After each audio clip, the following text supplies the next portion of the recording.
Алматыда орналасқан Өмірбек Оспанов атындағы Қазақ топырақтану және агрохимия ғылыми зерттеуінің кіші ғылыми қызметкер болып жұмыс жасаймын. Бізде основном осы негізінен агрохимиялық картограммалар, жаңа анализ почвалар, топырақ анализдер жасалынып, сол туралы айтып өтейін. Бағана бірақ көптеген мәліметтер алдық Ернаттан. Біздің институт туралы айтып кететін болсам, біздің институтымыз 1939 жылы ашылған. Біздің миссиямыз топырақ құнарлығын арттыру негізінде еліміздің азық-түлік қауіпсіздігін ғылыми түрде қамтамасыз ету және топырақ ресурстары мен ауыл шаруашылық жерлерін рационарлы түрде қолдану болып табылады.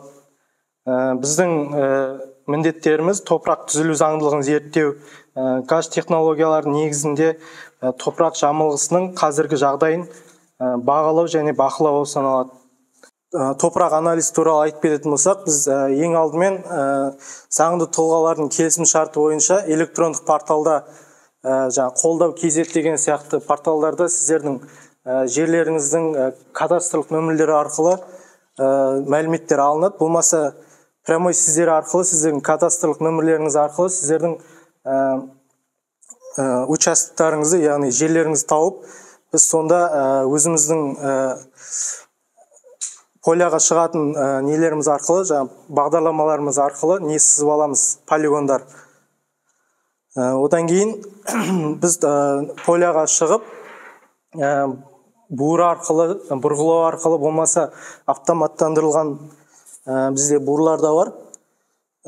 Сол арқылы топырақ үлгілерін аламыз. Мынау 1 метрге дейін укол жасайды.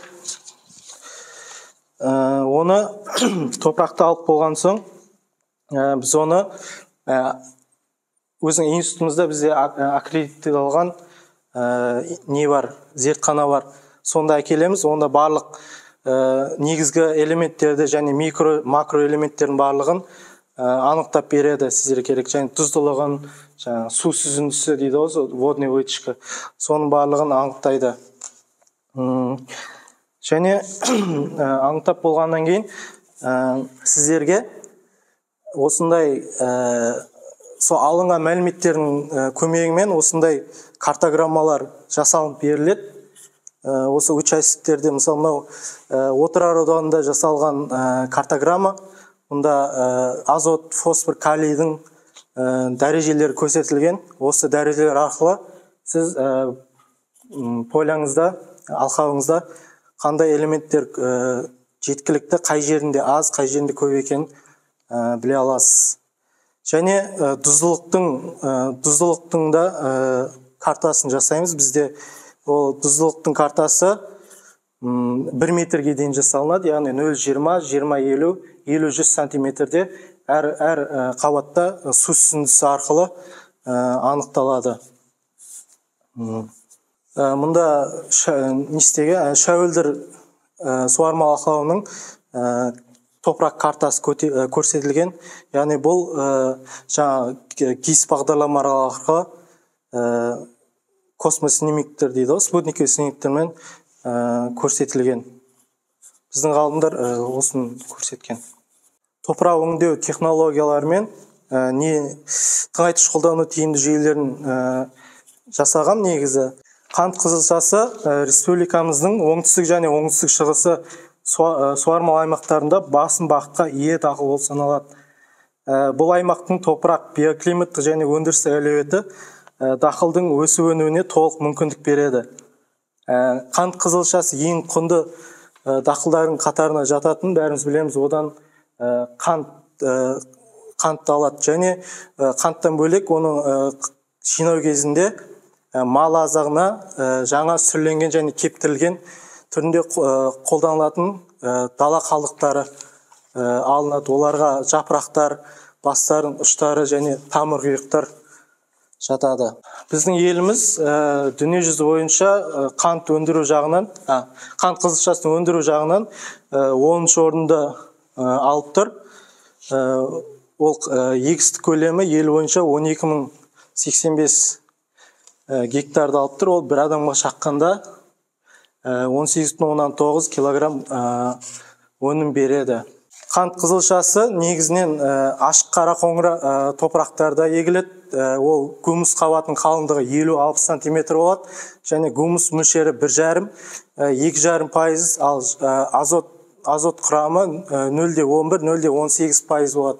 Және кәдімгі сұр топырақтарда егіледі. Ода 35-50 сантиметр болу керек гумус қабаты, ал гумус мөлшері 1 және 1,5, ал азот 0,09 және 0,14% құрамында өсіреді. Ал осы біздің Жамбыл облысында негізінен шалғынды сұр топырақтарда осы қант қызылшасы көптеп егіледі. Мына кестеде біздің ғалымдарымыздың зерттеуі бойынша осы елімізде таралған қант қызылшасы өсірілетін топырақ типтерінде агрохимиялық көрсеткіштері орта есеппен көрсетілген. Бұл жерде Жамбыл облысына тән шалғынды сұр топырақтарда гумус құрамы 1,81% болып тұр. Ол ортадан төмен деп айтуға болады. Және азот пайызы 0,212%. Қант қызылшасы тәтті түбірінің өнімділігін және сапасын жоғарылатуда арнайы ауыспалы егісте өсірілуі қажет. Бұл жерде біздің зерттеу институттарымыз негізінде 7-8 танапты ауыспалы егіс түрлерін ұсынған. Бірақ қазіргі жағдайда фермерлерге 2-3 танапты ауыспалы егістер енгізіліп жатыр. Мұндай қысқа ротациялы ауыспалы егістер қант қызылшасына жақсы алғы дақыл ретінде майбұршақ, яғни соя, картоп және мақсары ұсынылады. Бұл жерде ауыспалы егіс өте маңызды рөл атқарады, өйткені ол әр дақылдың өзіне тән аурулары, зиянкестері болады. Сондықтан оларды әр дақылды ауыстырып және бір танапты сүре қылуға кеңес беріледі, яғни пар қылу керек. Қант қызылшасын егетін кезде оның ең бастысы тереңге жыртылуы тиіс, өйткені өсімдік қуаты тамыр жүйесін қалыптастырады және микробиологиялық үрдістер белсенді болады.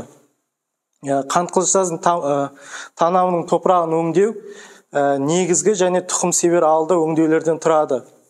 Сүдіге жыртуы алғы дақылдар мен топырақ климаттық жағдайларына байланысты болады. Сыдыра өңдеуде 10-12 сантиметр тереңдікте дискілі немесе түренді сыдыра жыртқыштармен, ал сүдіге жыртуда мүмкіндігінше ерте көктемде 30-32 тереңдікте шолақ түренді соқалармен жыртқан дұрыс. Тыңайтқыштар жүйесіне келетін болсақ, қант қызылшасы егісінде тыңайтқыштар қолданудың негізгі өсімдікке қажетті қоректі заттардың басым бөлігі оның өсіп дамуының қарқынды кезегінде берілу қажет. Яғни ол егілетін кезде және үстеп қоректендіру түрлерімен органикалық және минералды тыңайтқыштарды беруге болады. Бізде елімізде 300 центнер тамыр жеміс өніміне қызылша дақыл топырақтан гектарына 150-200 килограмм азот алады. Және 45-80 килограмм фосфор, 180-200 килограмм калийді қант қызылшасы бойына сіңіреді. Демек, бұл дақыл көп тыңайтқыш бергенді қажет етеді. Негізгі өңдеудің органикалық және минералды тыңайтқыштар пайдаланады. Органикалық тыңайтқыштарды алғы дақылдар немесе жергілікті жердің жағдайына қарай қант қызылшасына арнап күзде гектарына 10-30 тонна көң береді. Минералды тыңайтқыштарды топырақ климат жағдайларына байланысты гектарына азоттан 40-90 килограмм, фосфордан 30-90 килограмм, ал калийді 45-100 килограмм шамасында береді. Оның қаншалықты берілуі осы топырақ картограммалары арқылы анықталады. Ал топырақ картограммаларын жасау үшін топырақ анализдерін міндетті түрде жасап алу керек ең алдымен көктемде және күзде.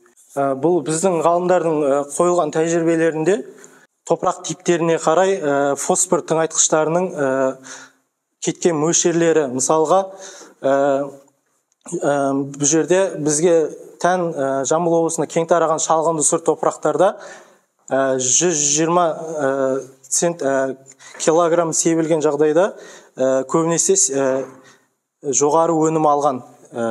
Лейбихтің минимум ережесі деп аталады, яғни Лейбихтің бөлшкесі. Жаңағы бізде ең басты баланс сақталу керек. Удобрение жаңағы тыңайтқыш сепкенде. Мысалға, сіз қаншалықты топырақ сынамасын жасамай, қаншалықты сіз азот, фосфор тыңайтқыштарын бере берсеңіз де, ол мысалы калий жетіспесе, қалған